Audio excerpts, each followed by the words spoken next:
সালামু আলাইকুম। আমরা মুসলমান মুসলমান হয়ে মুসলমানের সাপোর্ট নেই না, আমরা নেই হলো কাদের?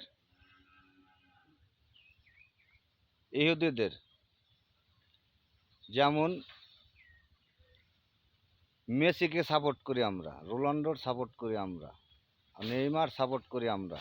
হ্যাঁ, তা বিষয়টা হলো আমাদের বাংলাদেশ থেকে লক্ষ লক্ষ মিলিয়ন মিলিয়ন টাকা বাইরের ক্যান্টিনে নিয়ে যাইতেছে কামাই করে।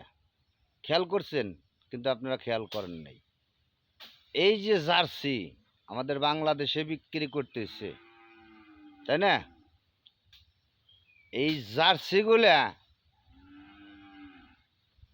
যে টাকা, যে মিলিয়ন মিলিয়ন টাকাগুলা কামাই করে নিয়ে যাইতেছে, আমাদের বাংলাদেশে কিন্তু 1 টাকাও লাভ নাই।